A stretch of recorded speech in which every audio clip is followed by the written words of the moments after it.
This is Tracy Guy Decker, and you're listening to Deep Thoughts About Stupid Shit.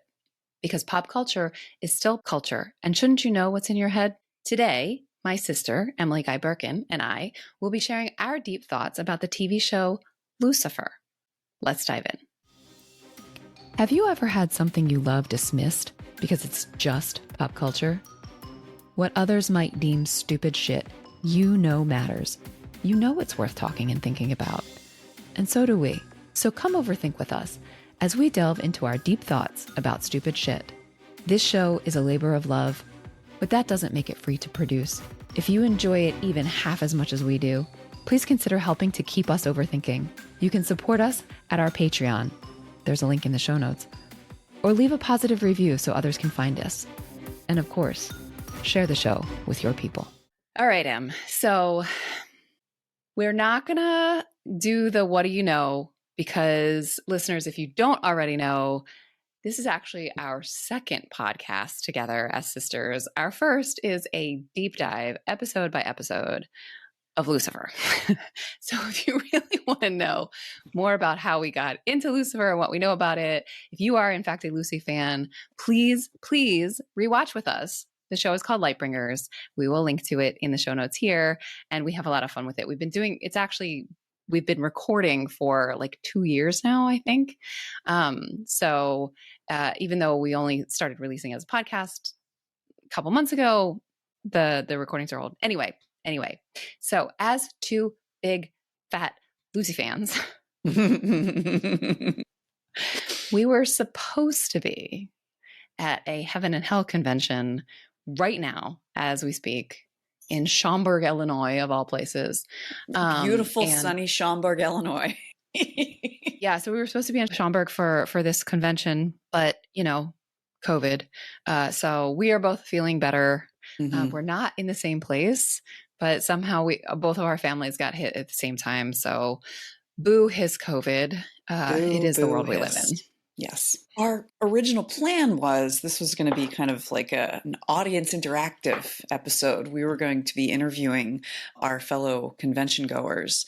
And we were also going to I had daydreams of D.B. Woodside and Rachel Harris and Lauren German giving us a little soundbite. Yeah. So we were going to ask other convention goers about what big ideas they took away from Lucifer, and maybe how they discovered the show and what it means to them, and how it has changed their thinking, or how it shows up they look at the in their world. everyday lives. Yeah. But alas, it's just us. So let's get into it. Do you want to do the kind of recap of the show for folks? Would you like me to start that? How do you want to do that? Well, since I found the show first, I'll go ahaad and do the recap. I discovered the show once it was on Netflix. They did a very good job of making sure that they put Tom Ellis in all his 6'4" gorgeousness front and center. Very little clothing. Very little clothing. We all know Emily is a sucker for a handsome man. So predictable. So in the show Lucifer, which is based loosely on the comic books that are a subshoot, are already based off of the Sandman comic books that were Neil Gaiman, and we all know how much Tracy loves Neil Gaiman. Oh, I love Neil Gaiman. So in the show, Lucifer has, and this is also true in the comic book, he has gotten tired of running hell, and so he decides to take a vacation in Los Angeles. At the beginning of the show, which is set in 2016, which is when it came out, he has been in Los Angeles for 5 years. He has a piano bar called Lux. He brought his demon companion, Mazikeen, with him. His angelic brother, Amenadiel, is very angry at him and is consistently trying to get him to return to hell, because without Lucifer at the helm, Amenadiel has to kind of keep an eye on things, and he hates going to hell. In the pilot episode, Lucifer has one of his former employees who would sing while he played piano come back to the bar to ask him about the favor that she got, because Lucifer gives favors in the hopes of getting a favor back in return in the future. So he had done her a favor to get her music career to take off, which it did. She is a superstar. However, she is also a big old mess with really bad decisions about dating, substance abuse, paparazzi photos that are really inappropriate, things like that. And so she asks him, like, did I sell my soul to the devil? And he's like, no, what would I do with your soul? And okay, why is everything bad? And he's like, look, I'm going to call in my favor, and it's for you to get your life together. That is what you need to do as the favor to me. So he clearly has a great deal of affection for Delilah. As they're leaving, someone shoots them both, like boom, boom, boom, boom, boom, where Delilah is gone. He is shot several times, wakes up immediately because he's immortal. And the police officer who was assigned, the detective who was assigned to the case, is Chloe Decker, played by Lauren German, who he immediately flirts with, and she is having none of it. He ends up working with her to try to solve this murder case. And from there, because he seems to have zero effect on her, whereas anyone who is attracted to men tend to be putty in his hands. So he is really weirded out by the fact that he has no effect on her, and he kind of becomes a little bit obsessed with her. In the process of investigating Delilah's death, they meet Delilah's therapist, Linda Martin, played by Rachel Harris, who is very insightful and can recognize Lucifer's insecurities. So he decides to start seeing her for a little help with his mental health. And then things continue along there. That's the setup. Through a series of events that are somewhat reasonable and somewhat not, he ends up becoming the civilian consultant. So he becomes Chloe Decker's partner. And over the next 6 seasons, he quickly falls in love with her, although he does not realize it. And over time, she falls in love with him. There is a lot of celestial weirdness going on too, with angels coming from heaven to threaten Chloe, with the divine goddess who is the mother of all of the angels, coming during one season, with God actually showing up during one season. It's a lot. Yeah. I think one piece that is important that you hadn't gotten to yet is that in the beginning, and for most of the characters, Lucifer never says he is other than he is. He Yes. uses the name Lucifer Morningstar. He says, I'm the devil. And so, of course, people think he's delusional, or they one character, Ella, thinks he's a character actor who just never breaks character. Method actor, thank you, who never breaks character. So he always tells the truth. That's another quirk of this character. He always tells the truth. He sometimes withholds the truth, but he doesn't actually lie. And so he's always straightforward about being the devil, and no one believes him. Now, at some point at the end of season 3, so in season 4, Chloe knows that that it's true, that it's all real. And so she knows for the final 3 of the 6 seasons. Yes. And then a couple of other characters do eventually learn the truth as well. So that's an important piece where we get some dramatic irony, which regular listeners know is something that I love. So from the beginning, we have dramatic irony where we know that he's really is, in fact, the devil, but none of the other human characters know that, at least in the beginning. I'd actually like to say one of the things I find really fun and kind of delicious is thinking through what Chloe must think of him during those first 3 seasons, because she knows he doesn't lie. Right. She knows it's an important part of who he is. And yet she also knows that he can't possibly be what he says he is. So she must think he believes that he is? Yes. The thinking through how she handles that cognitive dissonance, I find really interesting and fascinating. And how she could actually fall in love with that. She has feelings for him. Yeah. In the first season, she's he's a weirdo. I mean, he's an attractive weirdo. Yeah. Charming and attractive, but he's a weirdo. And I'm going to roll my eyes. But to get to, it's even in the second season, they kind of come closer together during that second season, all while she's still being this is really weird. Yeah. Yeah. He's delusional. Yeah. Yeah. So by the time we get to the 6th season, like a lot of hijinks ensue. I mean, like we couldn't possibly go through all of it and keep this to under an hour, which we try to do. Yeah, it's a lot. It becomes soap opera-y in a way. Yeah, some of it. Yeah, it's bizarre. I mean, I enjoyed every second of it, but it's bizarre. Yeah. I'm not saying that in a derogatory way, just in the, like, if we tried to sum it up, you'd be like, what happened now? Yeah, right. Right. He's his own twin? Right. And he's gonna be God? What? The time travel is involved somehow. And by the way, listeners, if you're not familiar with Lucifer, everything that we have just said is a plot point. Yeah. But I do think it's important to note that the structure of the show, right? So it is a combination police procedural with a case of the week, and also this kind of overarching family drama where the family happens to be like God and the angels. And there's some really interesting philosophical points in all of that, and also some societal things that come up. Like when we were recording Lightbringers initially, and we talked about the fact that it is a police procedural, and we realized that we, both literally me and Emily, but also we, the broader like American culture, have been so conditioned to expect and accept police procedurals as the vehicle on which we tell stories that we have become completely immune to what's sort of the assumptions that are behind that, which Emily introduced me to the term copaganda. And that's exactly what this is in some ways, like sort of setting up that the cops are the good guys, and that this chassis on which we build so much television entertainment is a choice. It's not natural.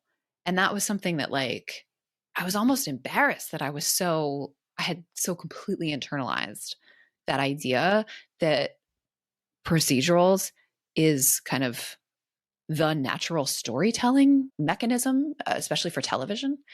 So I think that's something that I also want to like name up front, that this show, I'm not sure what the right metaphor is. I started to say falls prey to, but that's not the right word, because that implies a passivity to the showrunners that I don't want to excuse them. I mean, I love them. So I'm not, this is not a like accusatory, but I just want to like hold accountable. Like, police procedural was a choice. It was, and it did not come from the comic book, right? Like, oh yeah, that is not at all in the comic book. Gaiman did not write a police procedural, right? There's no Chloe Decker in the comic book. So that was a choice, and it brought a whole bunch of baggage with it, as choices do. So that was just something I wanted to name up front that I think the showrunners grapple with over the 6 seasons. Yes, and I will say, it is entirely possible that Fox would not have greenlit this show unless it was attached to something like, well, we know procedurals will sell.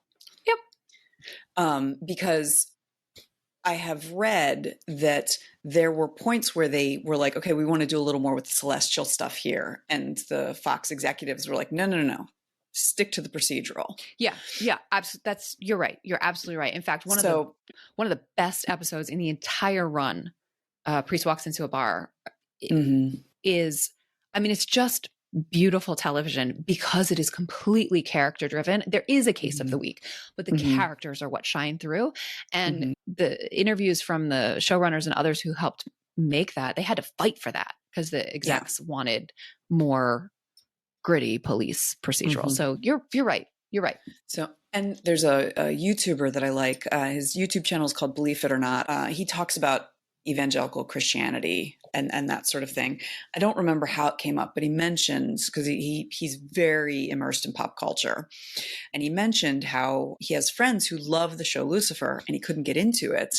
And for him, it was not that he had trouble swallowing the idea that Lucifer, came to Los Angeles for a vacation and owned a piano bar and his angelic brother would visit and could stop time. His problem was the idea that the cops are the good guys in LA. Yeah. And it was one of those, when he said that, I was just like, that is really, I feel like in some ways damning of me, in that I never had a problem with it. Like, I noticed on rewatch, there is a line that I wonder if Joe and Ildy, who are the showrunners, had to fight to get in, where when Chloe Decker is interviewing Lucifer right after Delilah's death, he says to her, is your corrupt little organization actually going to do anything about this, or are you just going to sweep it under the rug? And I've wondered if they had to push to get that line in. But I didn't even really, I just kind of elided over it when watching it the first time. And just absolutely, yeah, Chloe's the good guy. The cops are the good guys. And even, to be fair, a corrupt cop is one of the main characters in the first season. Actually, but there's three corrupt cops in the first season. And so there is some grappling with that, but there is still this sense of we're fighting for what's right. We're bringing justice and protecting and serving. And that is, as you say, it's worrisome in part because that has to do with how we have been immersed in copaganda from babyhood. In 2020, after George Floyd's murder, I had to take a hard look at my love for a lot of different fiction. Specifically, I could not watch Brooklyn Nine-Nine anymore. I had really loved that show, and I honestly couldn't watch it. As much as I really enjoyed all of the actors, I thought they did a really good job. They had it's Mike Schur, who I love, is the showrunner. He did The Good Place and Parks and Rec. I love workplace comedies. I have an enormous crush on Andy Samberg. All kinds of good stuff. But I couldn't watch it anymore. I struggled a little bit with Lucifer as well, although I felt like I had more plausible deniability because I'm in it for the Celestials, Well, also after that, D.B. Woodside, who plays Amenadiel, who is a Black actor. Yeah, and he's been on record as saying he really pushed the showrunners to kind of grapple with the role of police, especially around race, and they do in that final season. Well, and even in was that season 4? Even before I that, think? Yeah, with Caleb. But both of those post Fox. It was once because the show was on Fox for the first 3 seasons. It got canceled, and there was a fan-led campaign to save Lucifer. #SaveLucifer. #SaveLucifer. And so they were able to do that. Netflix picked it up. So the final 3 seasons were done on Netflix and with the produced by Netflix. Additional skin language. And there's a lot more skin. I saw someone Tom say Ellis's naked ass shows up a lot. Yeah. I saw someone say that Tom Ellis's ass is the MVP of season 4. Totally. Yeah. They were censors away. Netflix. Let's go for it. Tom's ass will play. Yeah. And I might cut that out. Do not.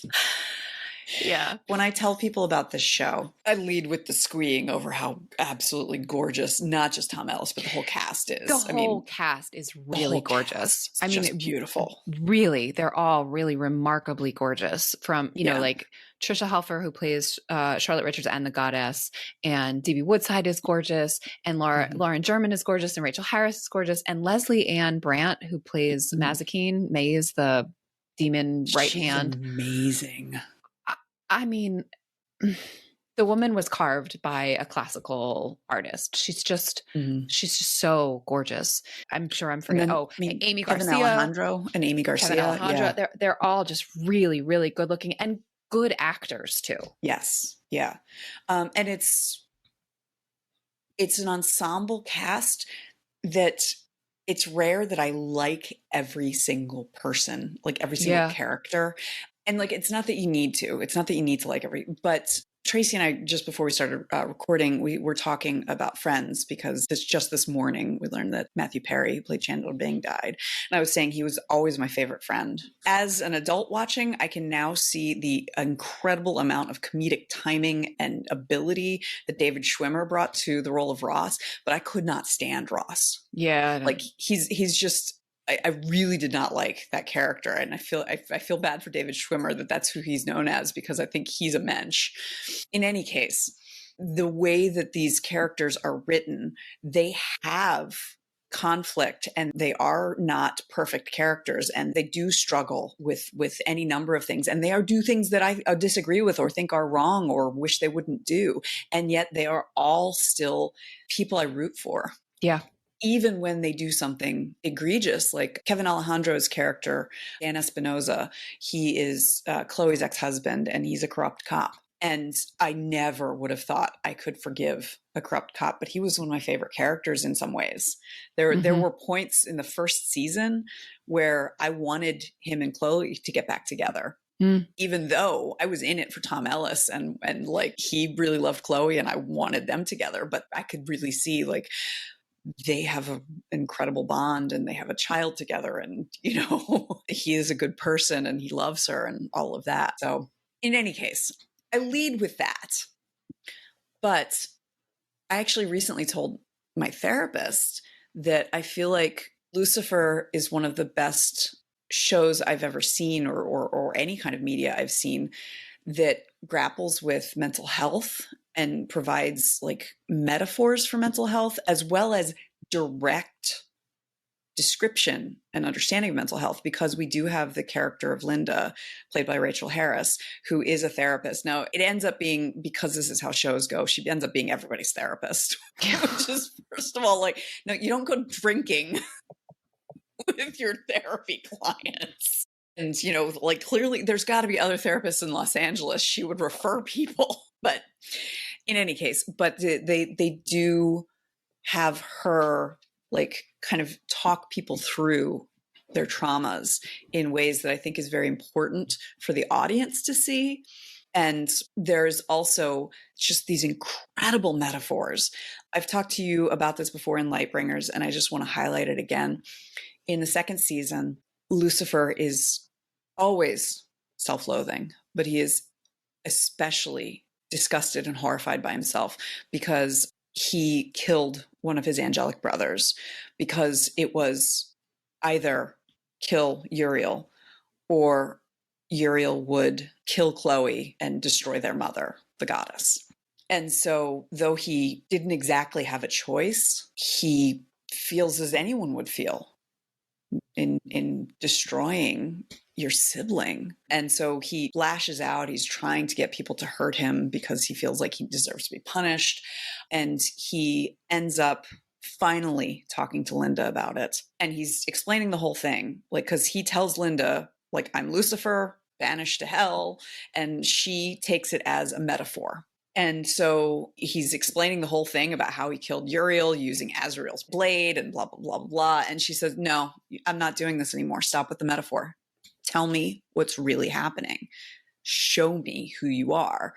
And he says, are you sure? And she was like, yes, we cannot move forward without you doing this. And so he very gently shows his devil face, which you see on occasion. It's horrifying. It's burned. It's red and ugly and bald. And it's just this lovely moment. They're in her office at night. The way that the cinematographer handled it, they have lights going past as if there are cars driving past. And so there's lights going over his face, and you just see his face and like the back of her head.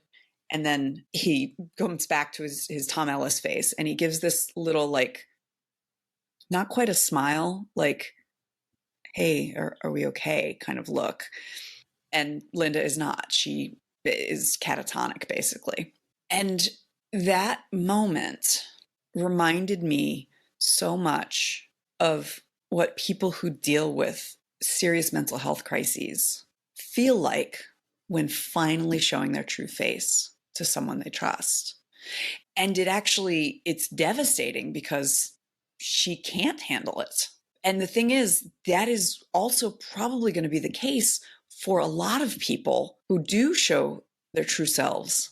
They might show it to a friend who can't handle it. And so he just very quietly gets up and leaves.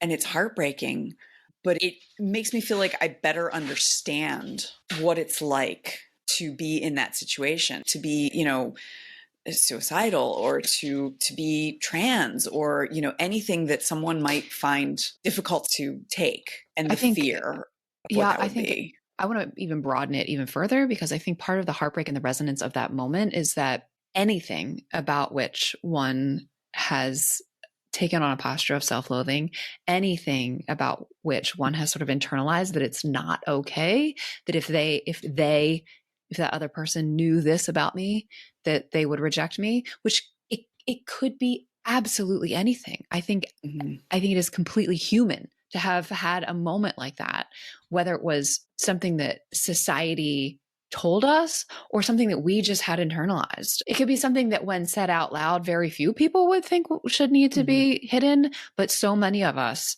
walk through thinking like, I'm a fraud. And if they knew, they wouldn't like me anymore.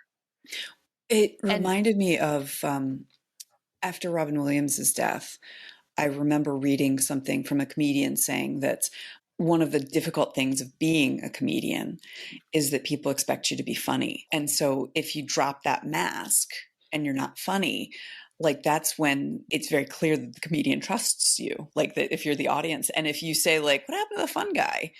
They're going to put that mask right back up again and make jokes. And so that's that sort of thing. Like if they knew the real me, that I'm sad, that I'm self-loathing, that, whatever it is, I'm not funny all the time. That moment. Yeah, I think the resonance and the heartbreak and the strength of the actor too. I mean, you point out that the little smile that's like hopeful and fearful all at the same time, and then the very quiet, like, of course I should have known, as he leaves the office. Yeah, how it's do just you make your face heartbreaking. do that? Like on I don't purpose. know. Not an actor, but I don't know how. How do you have that kind of control over your face muscles? Yeah. Yeah. So that's one relatively early moment in the six series of 6 seasons, of sort of seeing a mental health metaphor, but it's not the only. Do you want to share others? The other one that really stuck with me because it made me mad. Right. So there's Ella Lopez, who she doesn't join the cast until season 2. She is she's like the forensics expert. And she is this like ray of sunshine. She hugs everyone. She always wears these funny, cute, adorable t-shirts. She is tiny and adorable. She's just always like just very, very chatty and joyful and cheerful. And there are comments throughout the series where she says that there's darkness inside her. And in the 5th season, she ends up, this is another one where it's going to sound like a soap opera, she ends up dating a guy who turns out to be a serial killer. And that really shakes her for good reason. And she is like, there's something wrong with me, because he saw himself as like me because I have this darkness inside. And she ends up seeing Linda, because Linda's the only therapist in Los Angeles. And she describes what this inner darkness is. And what she describes is very clearly intrusive thoughts. Like she's talking about, she was going for a run or something. She saw a guy on his phone, walking, not paying attention. It was like he was about to walk into traffic, and she saw it happen in front of her that, he got hit and like blood everywhere and blah, blah, blah, blah, blah. And then she didn't do anything. And then it was too late. And Linda's like, oh, did he get hit? And she's like, no. He looked up and he stopped. But I had that thought and I didn't do anything. And my frustration with that episode, which otherwise handles her intrusive thoughts very well, because she ends up talking to God, as played by Dennis Haysbert, who makes it clear to her that the darkness is not who she is. That is, something that is within her, but that is also because of how much brightness she has. The darker the darkness, the brighter the light. But I was very frustrated by it because it was clearly intrusive thoughts. I have had intrusive thoughts my entire life. I did not know what they were until I was in my 30s. And it would have given me a lot of comfort and made me feel a lot better about myself and my thought processes to know that there was a term for it and that it happens and that it's no different from, clouds moving across the sky. Or another metaphor I've seen is like intrusive thoughts are like goldfish in a pond. You're the pond. The goldfish just go by. That was a moment where they very easily could have had Linda say, that sounds like intrusive thoughts. And those are common. And I know it was because they wanted the Ella character to have the moment with God and get that reassurance that way. But they very easily could have had her say, like, those are intrusive thoughts. And Ella goes like, yeah, but mine are worse. And exceptionalize herself and say like, no, that might be other people, but I'm bad. And then still have that moment with God. Considering how well they handle so many other things. So like the moment that I talked about earlier, there's also a moment in season 4 where Lucifer has a breakthrough, realizing like he blames everyone for his problems, but really it's all self-loathing. There is quite a bit with Mazikeen is best friends with Linda, and how Linda talks to Maze about like self-worth comes from within, bitches. and helping her become her own person rather than Lucifer's minion, which is what she was created to be. So there's so many moments. There's of also just, there's a lot of work that multiple characters do about sort of conflict and strife with families of origin. Yes. Like a lot. Yes. There are some really lovely things that we see. So Amenadiel is kind of an antagonist in the first season, but even in the first season, there are these lovely moments between him and Lucifer showing their long history together as brothers. And he becomes, very much a protagonist over time, and seeing the way that their shared childhood, I don't know if you can call it that, since they're History. born fully formed, history caused trauma in them both. And seeing even Lucifer's growth when he finally gets the recognition from his father, from God, that he's proud, that God is proud of Lucifer. Lucifer's first thought is like, I think Amenadiel should hear this too. Mm-hmm, mm-hmm. And so there's a lot there in terms of recognizing the trauma of childhood. Lucifer was the favored son until he rebelled, according to the background within the show. But Amenadiel was like the oldest child, follow the rules, do what my parents want, and get the gold star, and how that causes trauma as well. It's all, I think, it gives people a lot of ways in. There's a lot of paths into self-knowledge from watching this show that I find lovely and so hopeful. Yeah. So we have been recording Lightbringers since 2021. We have very much slowed down in our recording because, like, when we first started, we're like, yay, every week we get to watch 2 episodes and talk to our sister, blah, blah, blah. We were so excited. And now we're in season 6 and both of us are like, I haven't watched yet. Have you? All right, let's reschedule. It's true. And there's a couple, like, season 6 is no one's favorite season. As far as I know, I mean, in the fandom, there's a lot of people who are really mad about season 6. The way that it ended, I don't have an issue with the way that it ended, because I really do get into like the kind of logistics and practicality of an immortal being and a human woman. And there's no happy ending where they're together. Until after she dies.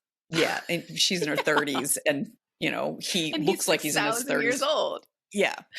So like, I was totally fine with them being separated for the duration of her life and then being together forever after her death. And in fact, that was like the happiest happy ending I think that we could get. But it's still, there were quite a few things where it just didn't sit quite the way I wanted it to. One thing that really stuck with me about the final season that I really liked and felt was a wonderful theme and message to end on is the show ends with Lucifer realizing that his job, instead of being the punisher of hell, being the king of torment, is to help the damned souls overcome the guilt that has put them in hell, overcome the trauma that they've been carrying, so that they can then go to heaven. Because by becoming better people. I think that's an becoming better piece. people. It's not just about like not feeling guilty about the past harms caused, but rather becoming better people. Becoming the people beings that they, yes, that they had the potential to be. And Lucifer accidentally helped 2 different characters do that, and then realized like he could do that. And so he basically creates a therapy room like the one that Linda has in hell. And he works with the souls, not one-on-one because there's too many, but 3 at a time at least. So that is where he ends. Chloe had left the LAPD because she wanted to support Lucifer in becoming God. Again, this sounds like a soap opera, and she learns in a way that is like, how is it you just learned this? But she learns of the overwhelming racism like throughout the LAPD. There's an episode starring Marin Dungy I'm not sure how to pronounce her last name. She's an actress who I love, who's been in a bunch of different things, including Better Off Ted, and she had a role in Brooklyn Nine-Nine too. Oh my God, we should record an episode about Better Off Ted. We have to record an episode about Better Off Ted. So she is a beat cop who wanted to be a detective. She's a Black woman, and Amenadiel, who has joined the force, is seeing firsthand how much horrible racism there is. And he asks Marindungi's character, why do you do this? And she's like, well, because if I don't, there's no one here to keep an eye on this. And so Chloe learns about this. She's trying to decide, like, should I come back to the LAPD? What if that's going to be bad for my kids? And Amenadiel's like, well, I don't have that choice. And Marindungi's character doesn't have that choice. And so it becomes clear that meaningful work, and Chloe's also completely lost without a job. She's very bored. She's kind of loses herself a little bit. So the meaningful work, and it's more than just the work that she had been doing solving crime, but the meaningful work of trying to improve a situation that is unacceptable is so important. I really appreciate it because I don't know, how often do we get that message? The importance of finding the work that you are good at and can do and that will help. There's something about purpose, I think, in the way that it's presented as well, but it's not the way that the show presents it, it's not sort of grandiose. I mean, the whole point is that, like, the small acts that make a difference. I mean, Chloe becoming lieutenant is actually relatively grandiose, but some of the points that are made specifically between Amenadiel and Linda are, who's gotten used to being the therapist for angels, and now is feeling a little like let down by just ordinary human psychotherapy problems. And Amenadiel like really pushes back on that. And I think the kind of undercurrent of that season for us in terms of, what you have labeled meaningful work, like I want to nuance the word work because it's not even necessarily like labor for compensation. Yeah. Right. It's about impact and the fact that even seemingly small acts can have much more important impact to the folks whom they affect.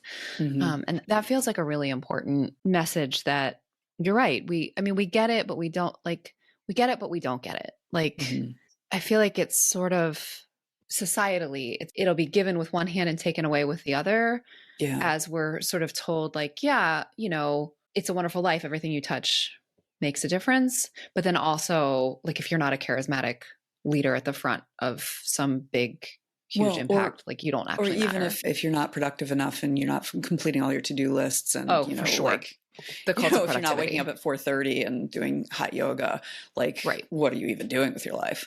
Yeah. And to that point, like, the first person that Lucifer helps get from hell to heaven is Lee, Mr. Set Out Bitch, who is a minor character we see at the very beginning of season 2, 3, 4, and then 5, and then again at the end of season 5. Beginning of season 5, he is dead and in hell. And Lucifer basically ends up trying to help solve his murder within hell. And by doing so, it is it's a big thing. I mean, like, to have like the ruler of hell actually, taking you around. But it's a relatively little thing because where they end up is standing outside of his parents' house, Lee's parents' house, where his sister is having a baby shower. That's right. It was the last time his whole family was together because his parents died. I think his mom first after that. And he wouldn't go in because he was the family screw up. And he knew if he went in, he was just going to let them down again. And so that was like the moment that's really hurt him in a way that set him on this path that led him to go to dying and going to hell, even though we learn in that episode just how much his sister loved him and missed him all that time.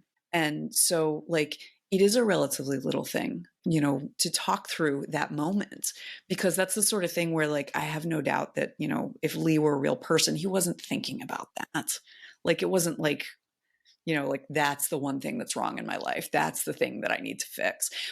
But by like getting to like, this is the little moment. And we're doing this little thing, which is talking through your grief over not being there when your whole family was together for the last time. I mean, it's also significant that Lee is a petty criminal, Yes. right? And so I think that it's also significant that the person who is the object of this attention is not the charismatic, perfect leader.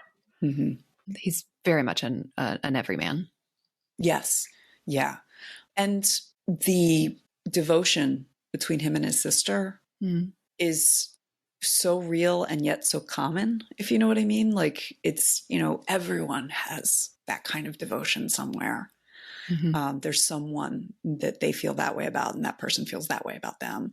And I'm going to get teary-eyed. I like he's kind of a gag character, Lee is, but he really tugs at your heartstrings. He becomes this like such an important character to Lucifer and to the audience, even though he is a petty criminal who is making terrible decisions and who is hurting the people who love him best, but only because he doesn't know how else to be. Yeah. So the last theme from Lucifer that I wanted to kind of articulate is the importance of, it's a constellation, it's redemption. And that's definitely a big part of it. I mean, from the very beginning, I think that was where we were going with this, right? Like if the devil can be redeemed, then surely there's hope for those of us who are mere mortals. I think that's at the core of why this show has appeal. But I think part of the greater nuance that gets into what you just named about meaningful work, and specifically the way Lucifer finds it at the end of times, is pushing back against the binary, right? Like, yeah, God, the devil, heaven, hell, good, bad. That binary is constantly reasserting itself and pushing itself on Lucifer and telling him that he's bad, which is part of the whole self-loathing. And when taken together, all 6 seasons, the show Lucifer fundamentally rejects that binary. Yeah. It just says, no, it's not true. There are shades of gray. And more than that, it's not fixed. Bad choices are bad choices, and new ones can be made, right? People can grow. And I think that message, especially since we started here talking about mental health, that message feels essential and important, but also even just like changing the way we think and pushing back against either or and binary thinking also feels like deeply, deeply important.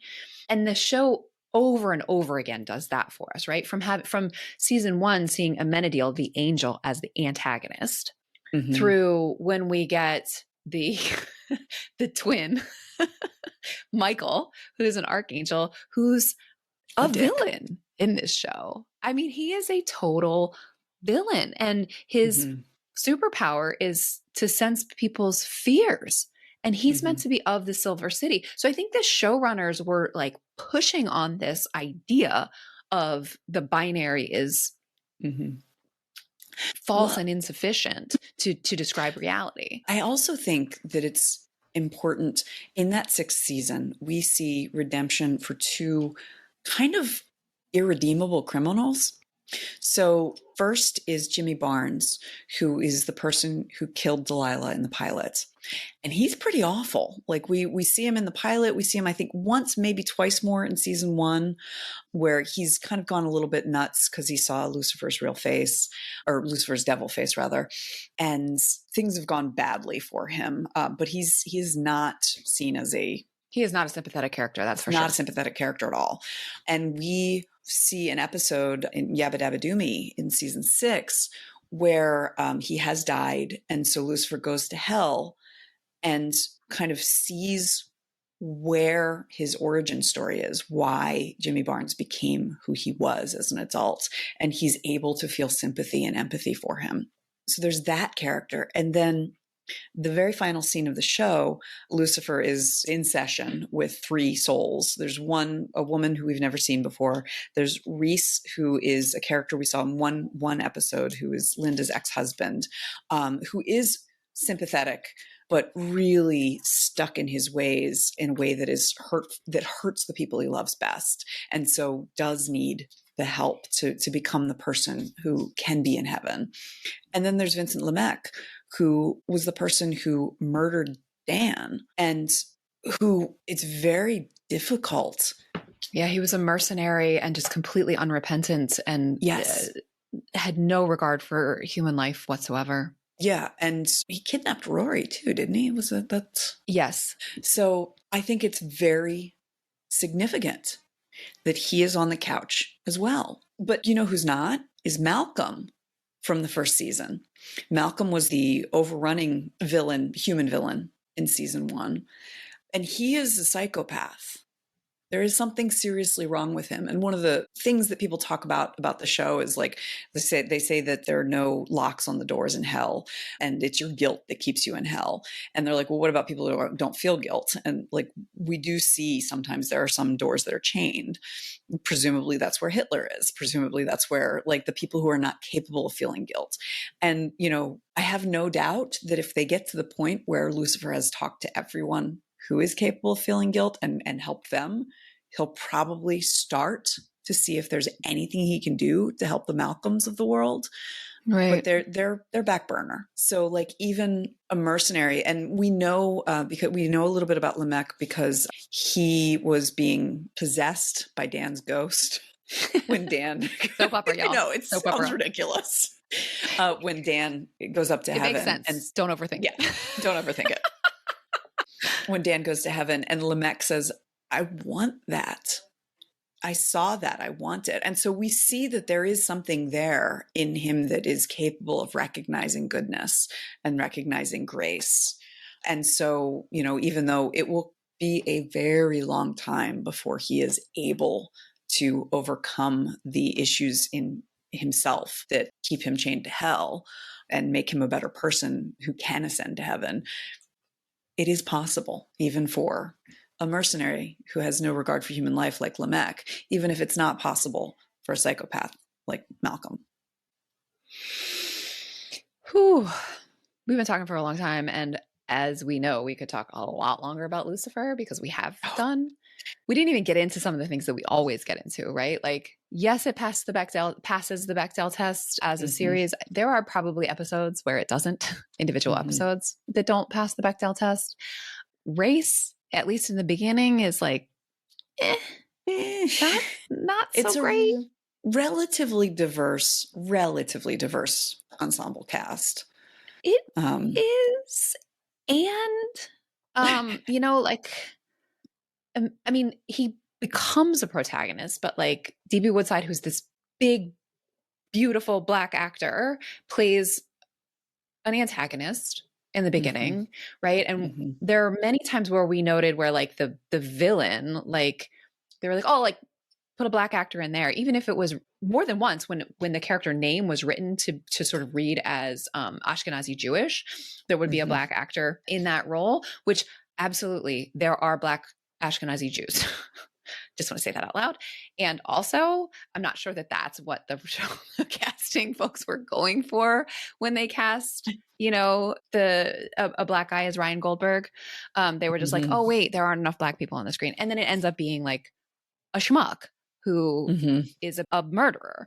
So greater care could have been taken around race and casting and writing from the beginning. It gets better. It gets better. And, you know, in some ways, Chloe Decker is a caricature, at least in the beginning. And then they're not sure who she is. You know, there are times when as we were rewatching where we were like, what? Why was she doing that? Like, that is not in character. So, you know, and I think part of that is there absolutely were women in the writer's room. And also it was just like, oh, right. She's not just a plot device. She's a character. So we didn't even get into all of those things. We went with the things that felt like bigger, deeper, more important. But folks, if you're Lucy fans and you want to hear more about that, if you want to hear me geek out about some of the biblical stuff. Oh, Tracie does some really great geeking out. Really geek out. In fact, I actually have to record a caveat because I always get confused about Eve's name in Hebrew, and I got it wrong when we recorded. Most of what I said still stands, but I said it wrong. So I will fix that in that episode when we finally release it. But yeah, folks, I geek out like really deep in the weeds. Delightful. So, all right. Any final thoughts? No, I think it's just a fun show that has a lot of deeper stuff in it. It's a still waters run deep kind of show. Yeah, it's also, I mean, one of the reasons we wanted to do, like, one of the ways that we kind of promoted the Lightbringers is that, like, we both like dig deep into religious, philosophical, sociological, psychological analysis, and also we just drool over the beauty of that cast. Both are true. Both are true. Give me a man and some eyeliner, and I am just happy. It's true. She's a sucker for eyeliner. I'm a sucker for guyliner. All right. So next time, what are we talking about? So next time we are going to do a deep dive into The Neverending Story, the movie from 1984. With Atreyu and the Luck Dragon. With Atreyu and the Luck Dragon, yes. I'm looking forward to that. Well, I'll see you then, Em. See you then. Thanks for listening. Our theme music is Professor Umlaut by Kevin MacLeod from Incompetech.com. Find full music credits in the show notes. Until next time, remember, pop culture is still culture. And shouldn't you know what's in your head?